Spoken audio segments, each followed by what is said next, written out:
It's time for Branding Business, the only show that brings branding experts and corporate executives together to explore how branding your business can improve both your top-line growth and bottom-line performance. Brought to you by Ricus Baird. And now here's your host. Hello, this is Ryan Ricus, co-founder of Ricus Baird, and today we're going to do something a little bit different. We're going beyond brand strategy and talking with two creative minds about the process and the importance of naming and corporate identity creation. First, we'll be speaking with Drew Letendre, brand strategist and naming specialist at Ricus Baird. Little background on Drew: he has 15 years experience in brand strategy and has worked in a number of agencies including Addison, Salt, True Brand, in addition to his independent agency, appropriately named Definition. Drew has worked with a number of global brands across a broad spectrum of businesses, including Merrill Lynch, Avery Dennison, Epicor, Microsoft, and many others. So, Drew, welcome to the show. Thanks, Brian. Good to be here. Well, I'm going to start off with one right between the eyes. How's that? What makes for a good corporate name? You know, it's the question that everybody asks, and I think that the answer actually lies in a way outside the name. I think that there are all sorts of different names, obviously, and they're good for different kinds of reasons. But I think context plays a huge role. There are some standard things that every name, whether it's a corporate name or a product name, has to meet, right? It's got to be trademark available. In certain cases, it's got to be UR available in an increasingly global marketplace. It's got to play in various language markets without giving offense, needless to say. So there are certain technical, I think, hurdles that every name has to navigate. And there are other things like being memorable and pronounceable. We have these auditory and oral tests that we kind of put names through, all of which is important. But at the end of the day, corporate names can communicate different things. Sometimes they will communicate something very close to what the business category of a corporation is, especially if it's new, or if it's been burdened with a name that is got a long or old heritage and doesn't say something about the business it's in. Sometimes the name needs to do that kind of work. It needs to identify category. Other times, that's well known about a company, so the name can be freed up to mean something different, like what the vision of the company is, or the mission, or it can express something more broad, like a persona. So the answer is, it depends. It depends on what work the name needs to do, and as we've said amongst ourselves in here before, it's really a matter of what the strategy dictates, what it tells you that name should do. Because there are different parts of an identity, of which a name is one component that can take on those different roles. So it's a matter of determining what are the things that need to be communicated by a name, which things can be communicated by other messages, whether they be visual or verbal. And really, I think it's after you've crossed those technical parameters that I talked about earlier, it's a question of how well you meet the brief, whatever the brief, the strategic or the creative brief may say. You told us a little bit about what makes a good name. So what's the magic of creating a name? There must be some sort of process. Maybe you can describe the process that you go through in coming up with these names. Yeah, there is a process. I mean, I think all naming is broken up into 3 or 4 chunks. The first of which is discovery, which is just understanding a business, understanding the industry it's in, understanding what its strategic vision is, just getting smart and intelligent about what the company is that you're naming. So that's one piece of it. The second piece of it is creating. It's simply the raw creative process, and I'll try to get into that without giving away the secret recipe in a minute. But that's simply, once you've got some intelligence about a company, then you begin to create these pieces of language. The third piece is what we call filtration, and it goes back to all of those standards or metrics that I kind of talked about earlier, which is, first, you've got to run it through a trademark filter. And typically, we're not attorneys, so we don't do the comprehensive analysis legally. But we know enough about the relevant trademark issues to do a preliminary analysis before we would put anything in front of a client. So, things like consumer confusion, dilution, looking at common law standards, things like that. So the trademark piece is one part of it. Another part of filtration is just doing like a general Google search to see what kind of things come up. And the reason we do that, in addition to or as part of the preliminary trademark search, is because trademark law in the United States operates according to common law principles, and common law principles will respect rights accrued through usage. So in other words, there could be a company out there which, if they're using a name for, say, 5 years almost exclusively, and they've got it on products and they have a designed identity around it and business materials and a website, ads, whatever it may be, the exclusive use of that stuff and that name over a certain period of time confers rights as far as American law goes. So just going into the U.S. Patent Office database and saying, this company has that mark doesn't mean the story's over. Someone could have registered a mark a year ago, and they could be challenged and beaten by a company that's not registered their mark, but have used it in a certain way for 5 years. So that's an important thing to do. The other thing that I talked about, which sometimes is done by linguists, but we tend to do it more intuitively, which is what I call oral and audible test, which is this easy to pronounce? What does it sound like? Does it bear resemblance, at least in English, to any untoward or possibly offensive words, things of that nature.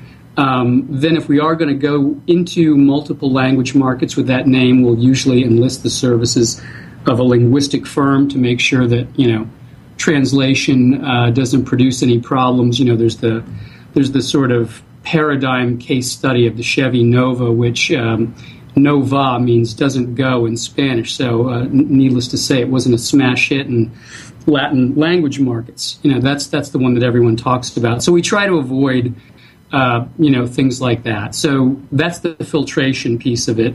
Once that's done, then it's really finalizing it. It's like once you've driven all these names through these filters, what are the ideally 5 to 10 that having met the requirements of the strategic brief, what's left on the table? And then it really becomes a matter of sitting down with your client and just trying to figure out, of the available safe alternatives, which one do you go with?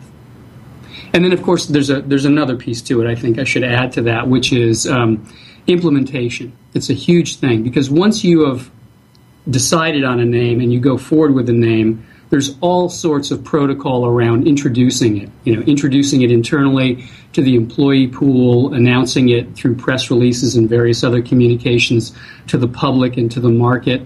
And that's particularly important, because one of the things that I've come to realize in doing this for a long time is that the large majority of naming is really renaming. And I think that's why, and we'll probably get into this later, why there's such great emotion around naming projects, and we've talked about this a lot. Mm-hmm. It's like no other exercise in branding and promotion. Naming just seems to bring out incredible angst and passion in clients, and it's just remarkable to watch. And I think part of it is the fact that in most instances, maybe it's a merger or an acquisition or whatever it may be, or a strategic change of direction that calls for a name change. It's giving up what you've had. And it's interesting that, again, I've been thinking about this in larger terms. We talk about naming kind of in isolation, but to me, naming is inseparable from identity. If you name or you rename, you're always tampering with the core of your identity. And I think that, identity is a word that's not used casually or for no reason. Because I think that personal identity and corporate identity are not so far apart emotionally or psychologically as you would think. When you tamper with, for lack of a better word, tamper with the company's identity, it does get very emotional. Well, on that topic, I firsthand have had the experience of having a CEO say things like, naming a company is like naming my child, or I'll know it when I hear it.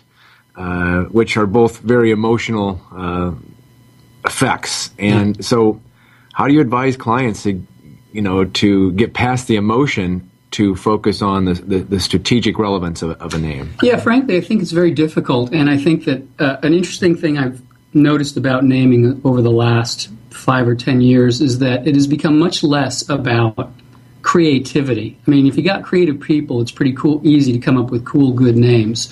And once you take out all these other filtering factors that I talked about, I think naming has become largely an art of expectation management with clients.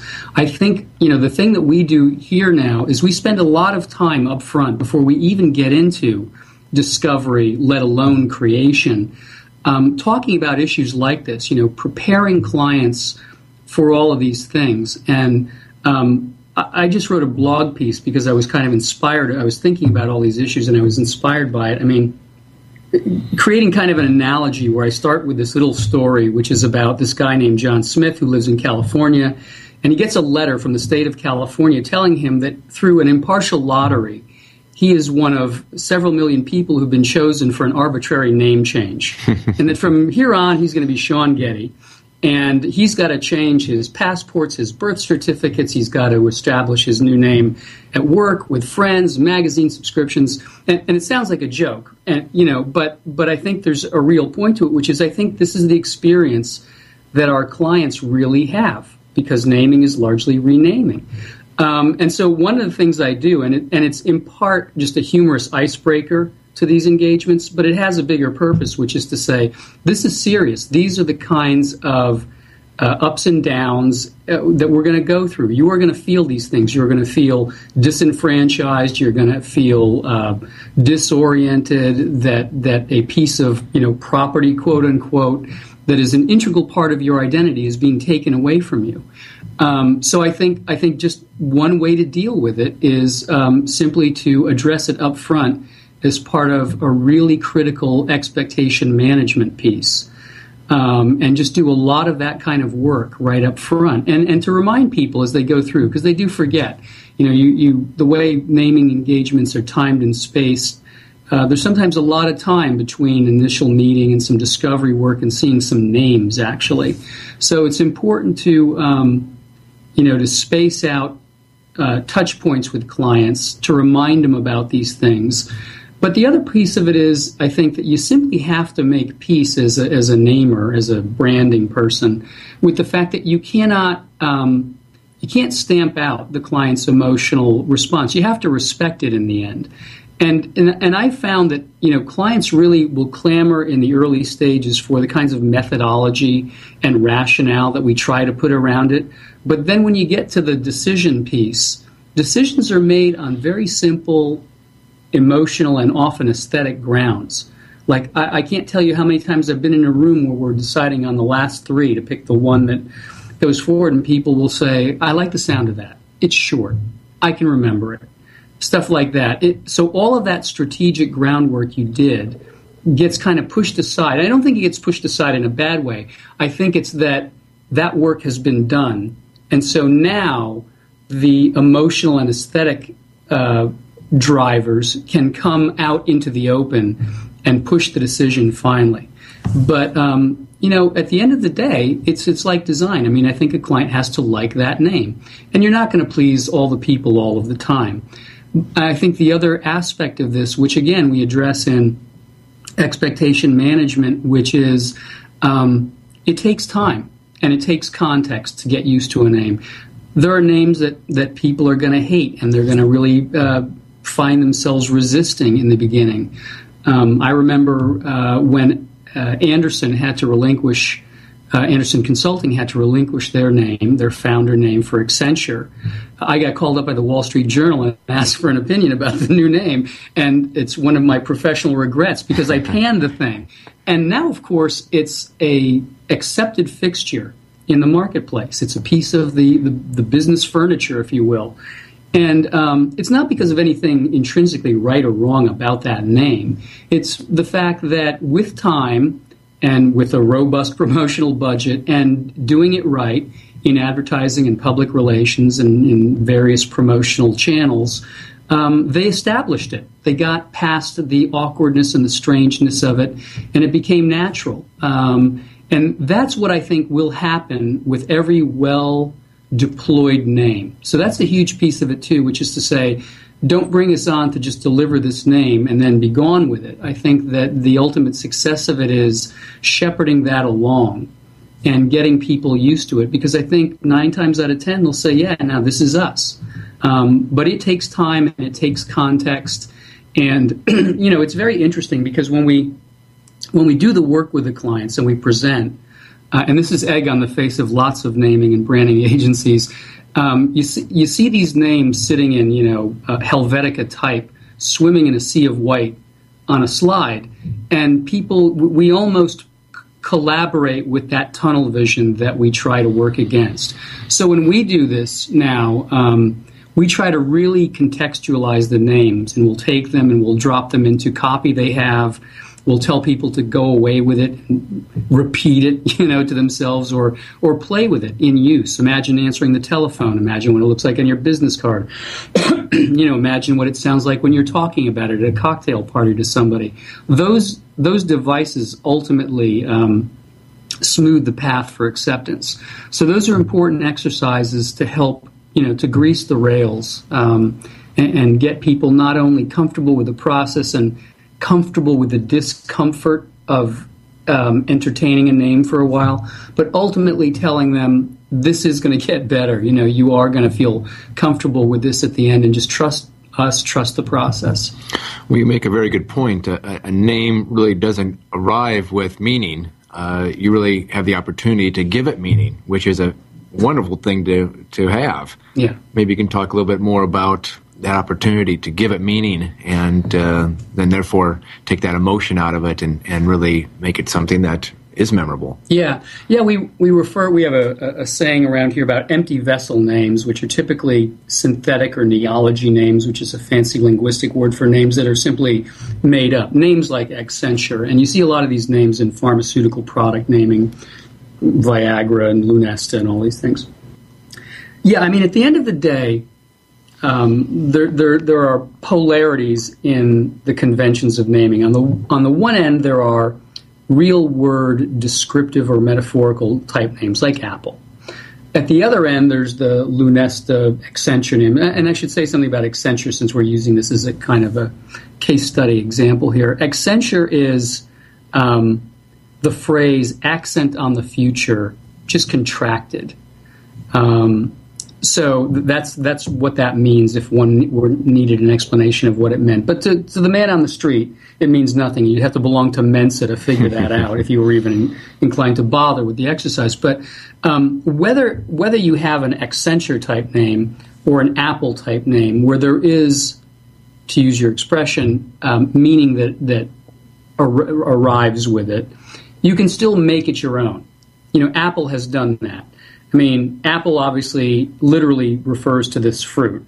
When it was first used as a name for a computer company, it was understood as a metaphor, although one might have sat there and said, well, why Apple? What are the abstract features of Apple-ness that apply to a new computer company? And I don't know the answer to that. Tastes good, whatever. It's easier with Accenture because it doesn't arrive with any meaning.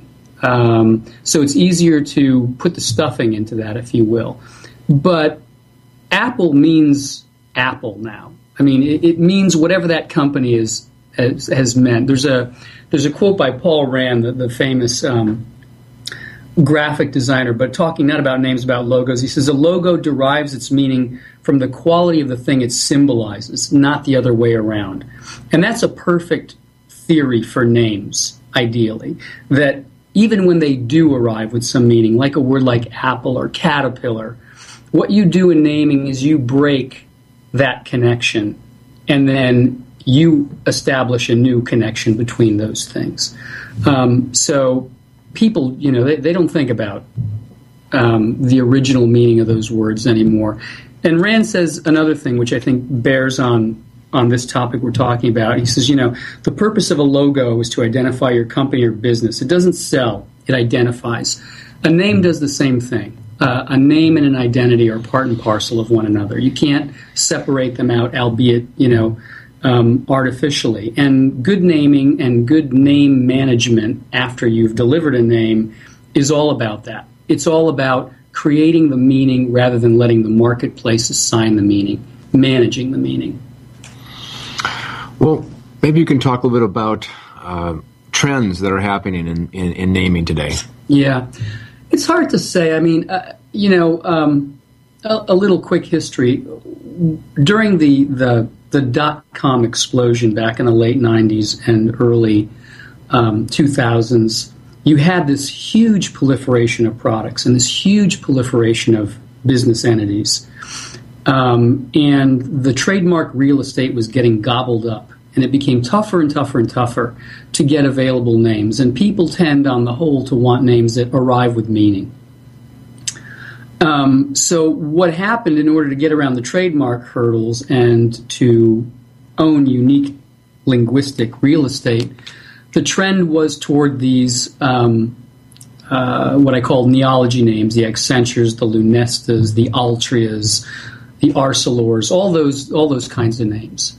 To a lesser degree, you saw people also going after what we call hybrid or portmanteau names like WellPoint or Microsoft, where you take two known words or word parts and you fuse them together in a unique conjunction. That's a little easier to get than something like Accenture, where you really have to do a lot of heavy lifting to establish meaning and to establish a brand personality. I would say that, those trends probably continue apace. Obviously, the proliferation of names and products has abated or leveled out since that time. I think that, I think that companies...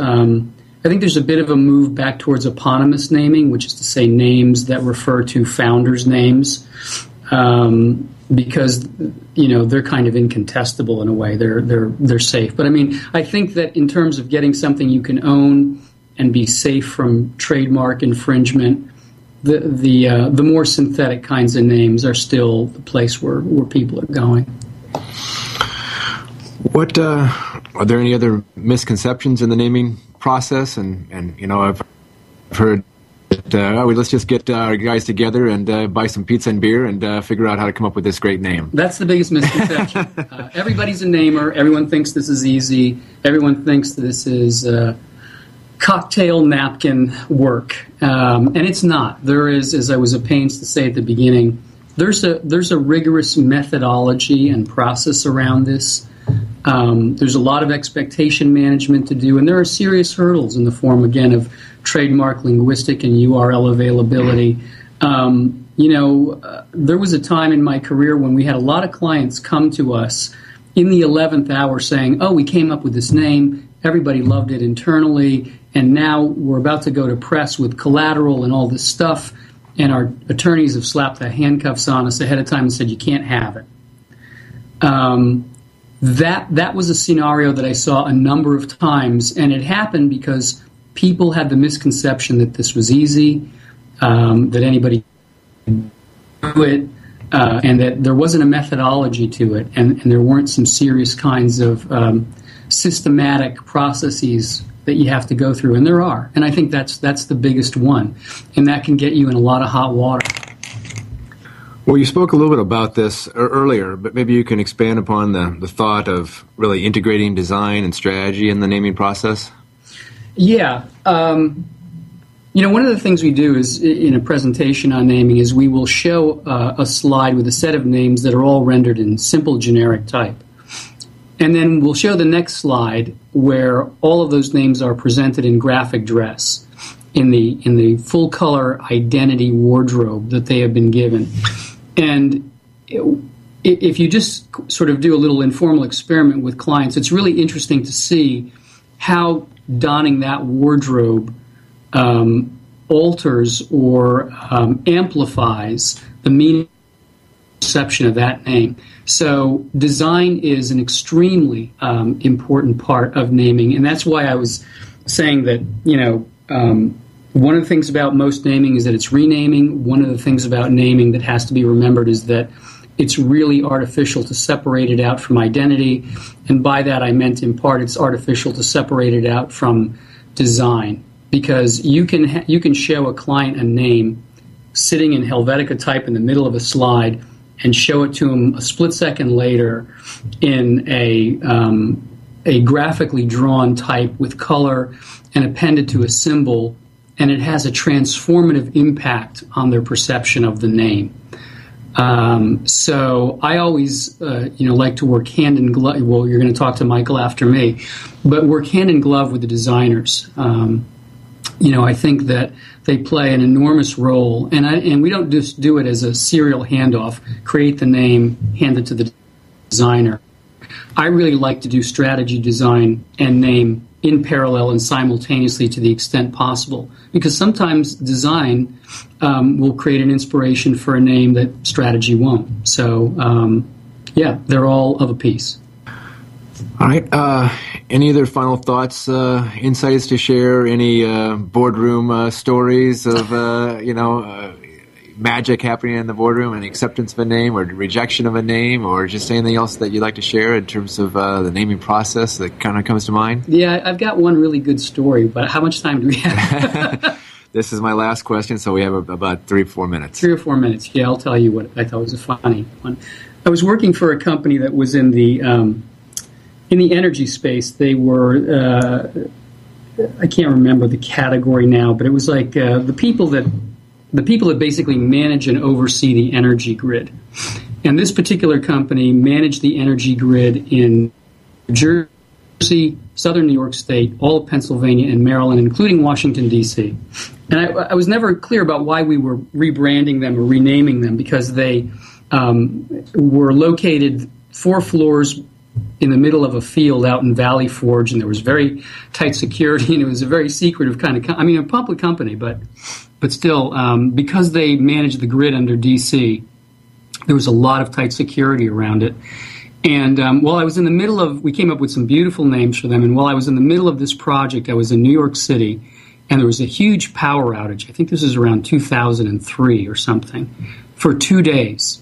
And when the power came back on in New York, I was sitting sweating in my New York hotel room, and the TV came back on. It was a Friday, and they had 2020 on ABC. And featured on ABC for 15 minutes was this company and the chairman of this company. And they were being lauded for their heroic and exceptional performance through this crisis, because they kept up 99% of the grid they managed while everything north of them went dark, including keeping Washington lit and electrified. And I sat there listening to this guy, the chairman, my client, talk about this, and I thought to myself, it's over. There's not going to be any new name, because they just got 15 minutes of free publicity in front of millions of people. And why would they now change the name of this company, which is just given credit for all this? So we went through all this stuff, had these great names, and I just saw it get torched in the middle of this energy crisis. It's just one of those things. Well, we could probably spend the next 15, 20 minutes hearing more stories, both successes as well as some challenges in the boardroom as well. But well, Drew, thank you. You've done a great job giving us an overview. I think for me, a couple takeaways is that naming is certainly a challenging endeavor at the best, and that you've taught us that you need a process and you need to trust that process. And it begins with a strategic brief. It's not arbitrary. You begin with many, many names as options and solutions, and narrowing that down. And so it really does come down to what names are available and do make strategic sense, as well as names that are easy to say and short and memorable, as well as the challenge of trademark. Is this name available within your class of trade, or will be there confusion even outside your class of trade? And then also the challenge of everybody needs a good URL. Does this name associate to a good URL? Is that possible? And then the emotional question of acceptance by the senior executives of an organization. And I think you also said it well, and from my experience, is that naming is not a democracy. It can be done a variety of different ways. The CEO can make the decision, the executive team can make the decision, but it needs to be a small group of people to actually make that decision, because it is a bold and a strategic move. You've emphasized the importance of design as it relates to naming, and the two of them together bringing forth what the new corporate identity stands for. And then I think you also hit the nail on the head in the saying so that the way that you unveil the name and then properly promote the name is the way to give it meaning is just critical to really ensure complete acceptance of that. So, well done. Thank you. I hope our listeners got a lot of real-time insights on the naming process. And thanks again, Drew. Okay, thanks, Ryan. So you've been listening to Branding Business with Rika Spared. To learn more about our show, please visit brandingbusiness.com. We'll be back shortly with our next guest after this quick commercial break.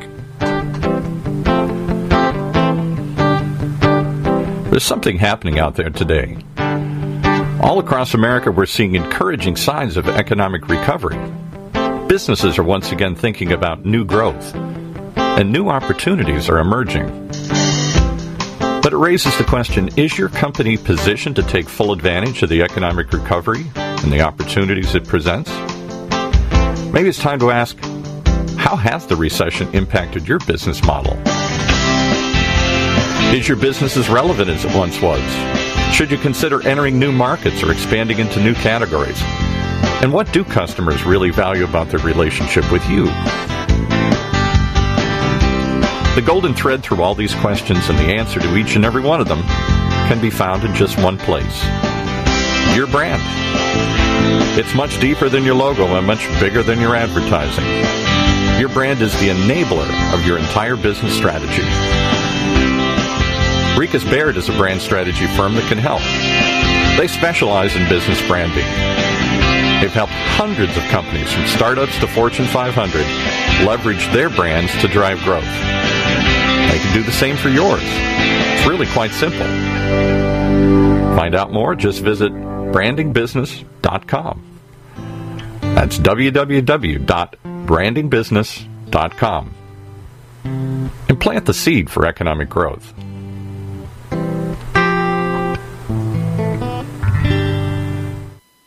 Welcome back to Branding Business. This is Ryan Rikas, co-founder of Rika Spared, and today we're focusing on the creative process.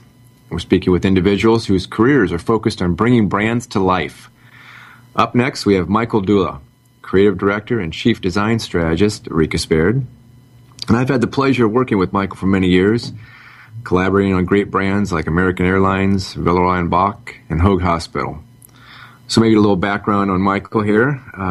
Michael's design work has been honored and widely published internationally, including American Corporate Identity, Communication Arts, Graphic Design USA, and the prestigious Graphice.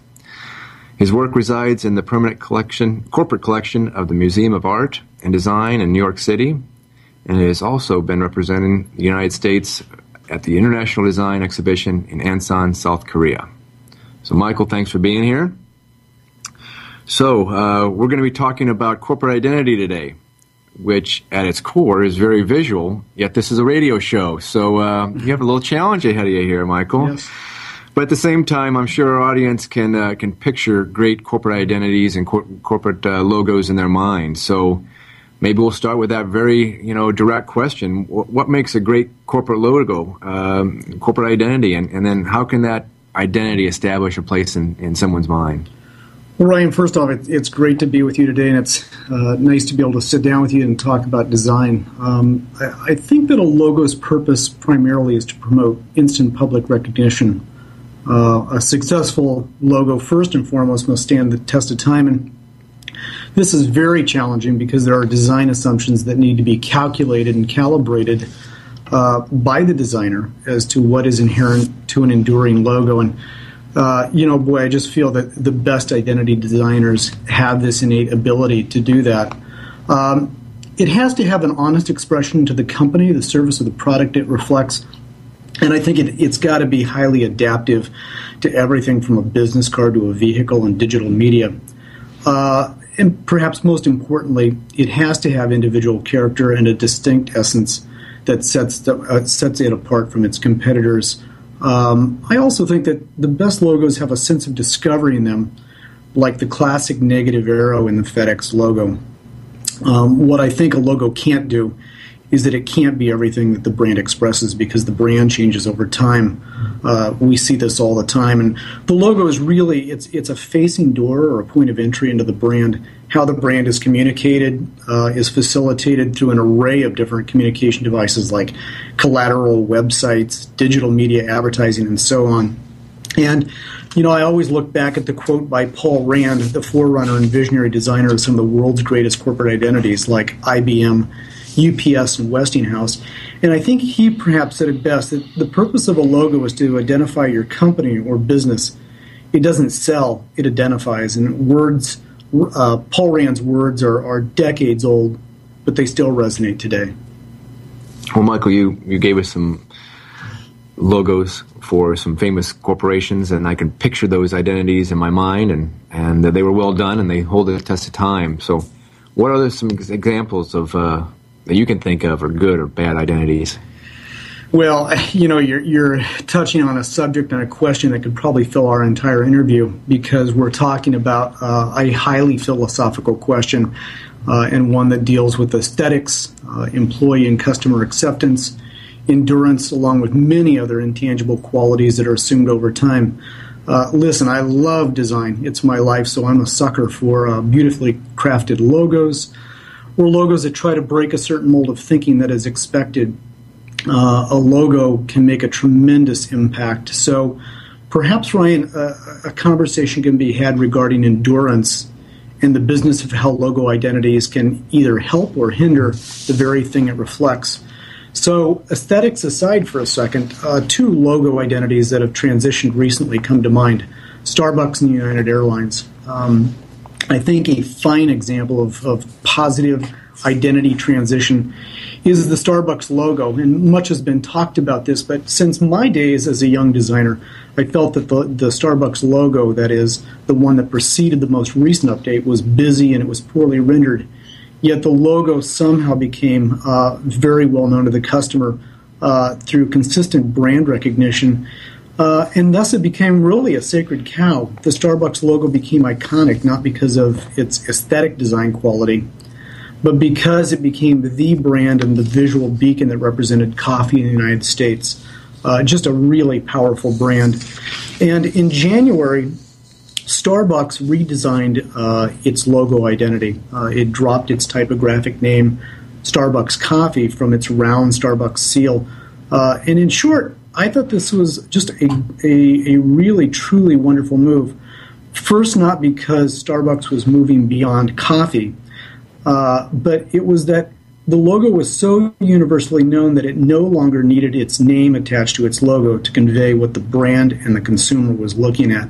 Now, obviously, we see this more in the consumer market like Nike and Oakley, where they simply use their logo and there's no type around it. They've been doing this for years. Yet very few companies, very few corporate companies have done it, or do they have the moxie to do it, and so Starbucks did it, so kudos for them.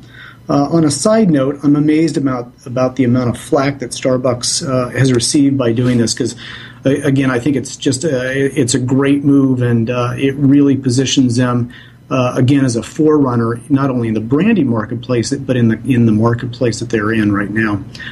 Second, and I think one interesting thing to me as a designer, is that by omitting the name, the company no longer needed to use its standard horizontal lettering on signs on the sides of buildings. And, just from a practicality standpoint, this saves Starbucks a tremendous amount of money in signage expenditures. But for me, and perhaps most importantly, it really helps out the environment. There are less materials used, plastics, illumination, electricity, all of this. And the brand is one that really professes this commitment to the environment. So again, I think this really endorses a lot of their messaging and the consistent messaging that they send out to the consumer. Now, on the flip side, I think an example of poor logo creation and transition is the new United Airlines logo identity. Ryan, you can read more about this on my blog, but in essence, Continental Airlines merged with United Airlines, and the plan is that Continental will assume United's name. Well, in May of last year at a press conference documented by photographers, the supposed new United Airlines logo was launched to the public eye. What was unveiled was that United kept its logo type, the United words and font, that is, and assumed Continental's global symbol. And, I thought that was really interesting because I'd never seen this done before, where two identities of two different companies literally come together. They fracture.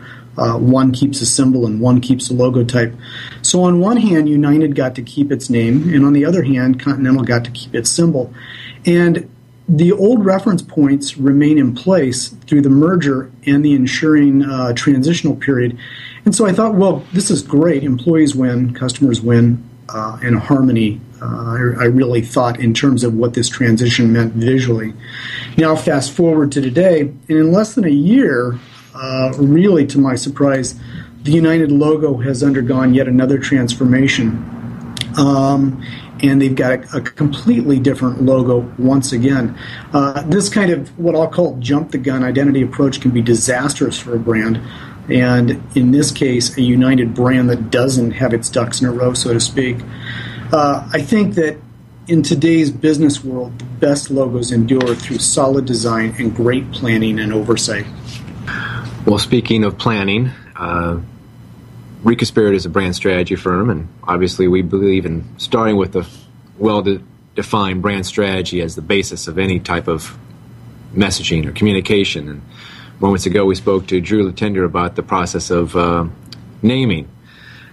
In a similar manner, how do you build a brand strategy to communicate the brand visually? Well, brand identity, it must be guided by a master plan, and brand strategy and positioning is vital to informing how the brand should be perceived and seen. We breathe brand strategy, brand positioning day in and day out because we know it's so important for that visionary quest and mapping out how a brand is going to be seen and what the trajectory of it is, and all of these other things that go into building a brand. Brand strategy is our soundboard or benchmark that guides our approach and what we do in design development. If our design doesn't perfectly align with the brand strategy and the positioning that we develop up front, then it won't float. It just comes off the drawing board and it goes back into the trash can. Our design team is constantly tracking the strategic process as it takes place, and this helps us establish conceptual ideas for the future once it gets into the actual design process.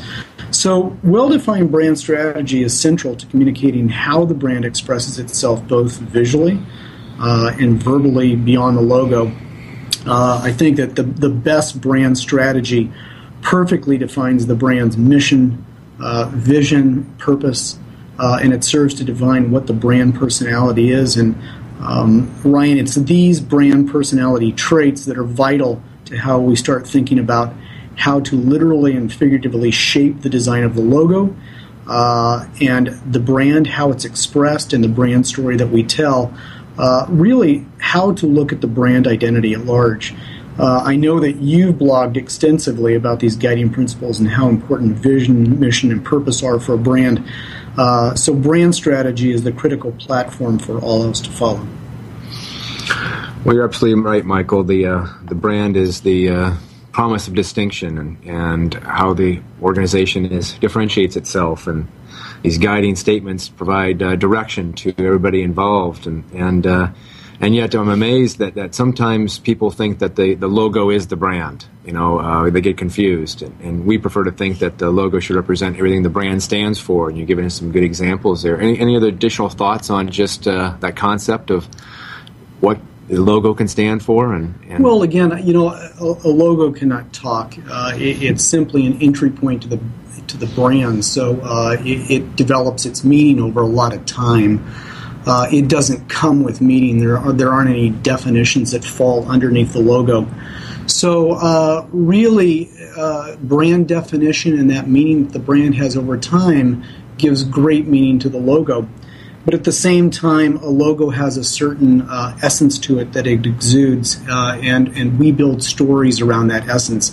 And that really clearly helps to identify the brand's identity. And really, it's up to the brand and the managers of the brand and the stewards of the brand to actuate how that brand communicates for the future. Thanks for adding on to that. There are a number of design trends that are always evolving. How do you look at design trends today as you develop corporate identity? Well, I think that's a great question because, designers are usually on the cutting edge of design. They're always searching for trends.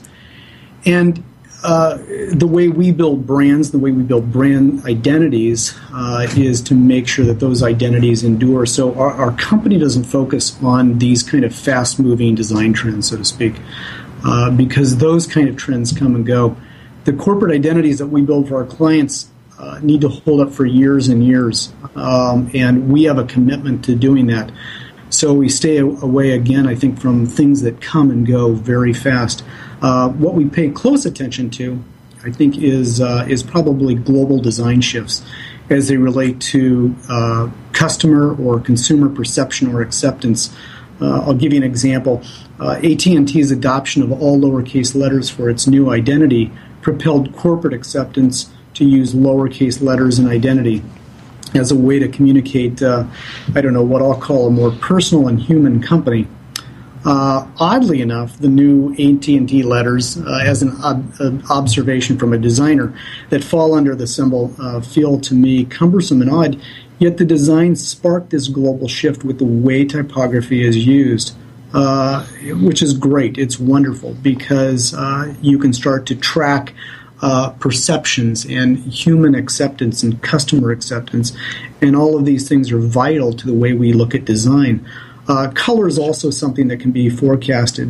What's important is to be able to decipher trends in design from what I'll call shifts in design, and that requires a tremendous amount of experience and skill from the designer. We have a design team here at Ricus Baird that is extremely seasoned with some of the best creative talent in the world, and it's second nature for us to realize that the brands that we build must be able to stand the test of time. So Ryan, we stay away from jumping on the design bandwagon. I personally have been building corporate identities for almost 30 years, and I'm always pleasantly amused to see popular logo design styles from decades ago popping up again, but that's expected because good design is permanent and transcends time. So really believe that design is good design is really important for building brands and a timeless quality. Personally speaking, I try to surround myself with books and references on architecture, music, fine art, and furniture and product design from around the world.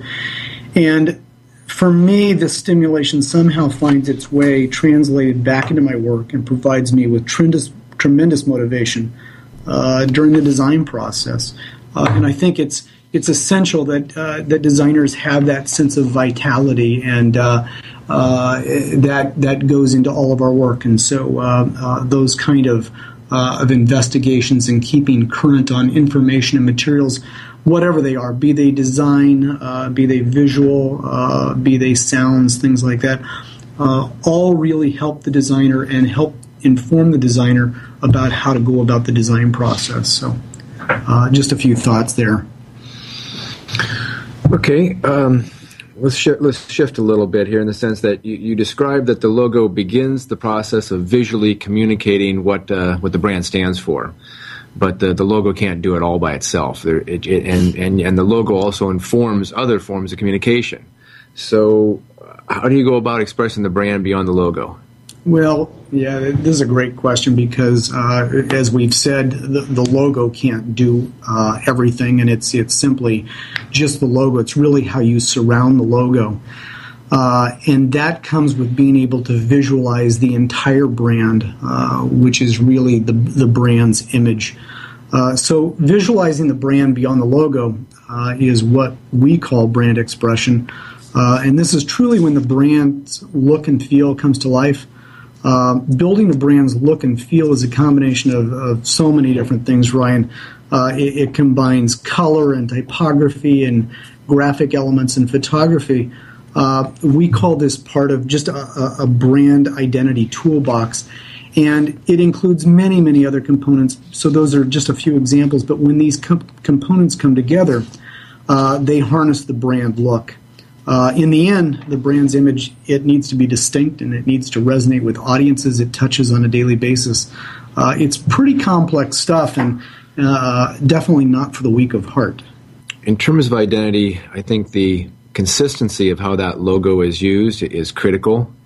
I know we've all seen examples where companies who may not take it seriously enough have their identity used in a variety of inappropriate means, and therefore that inconsistency, I think, creates a little confusion in the marketplace. And we've even had clients who have taken it so far to have someone internally in the organization, call themselves the brand police or the logo cops, and make sure that everything's followed. After you establish the look and feel, the implementation of it and how it gets prepared, whether we're doing the work or the client team is going to do it, you need to document and put some of those rules in place. So how do you go about developing brand guidelines or graphic guidelines so to make sure that everything is followed and consistent? Well, as we both know, brand consistency is critical. Visual, voice, all of those things that come together to make a brand consistent.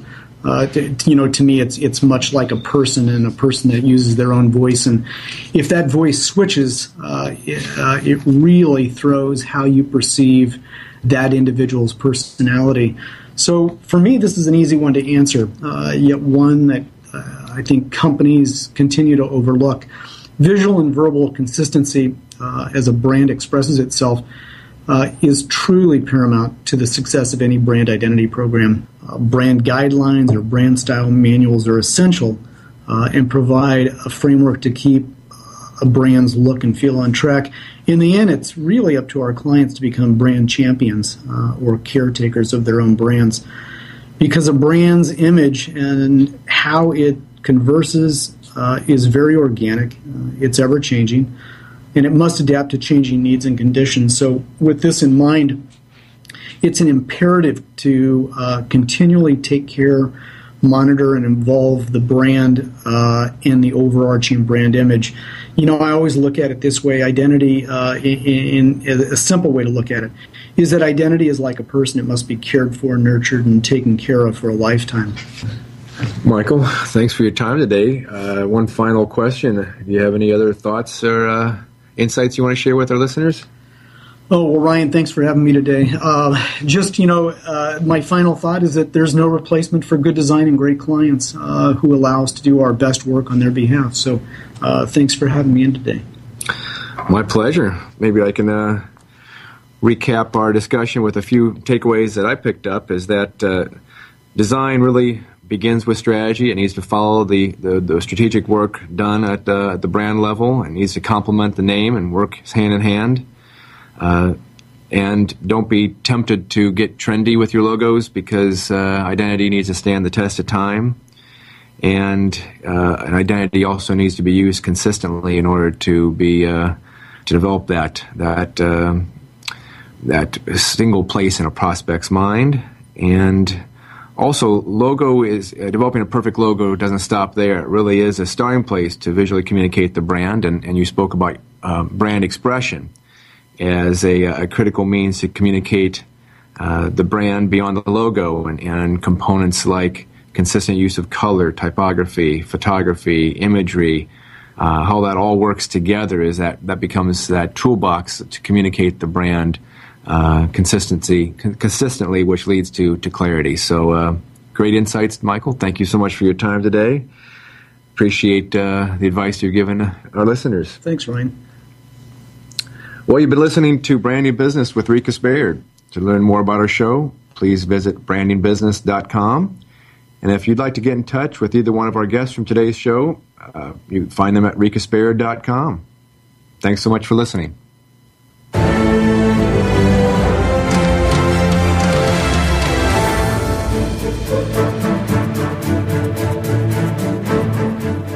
You've been listening to Branding Business, the only show that brings branding experts and corporate executives together to explore how branding your business can improve both your top-line growth and bottom-line performance. To hear more, simply visit our website, brandingbusiness.com, or tune in next week to learn how you too can build your brand and move your business forward. Brought to you by Ricus Baird.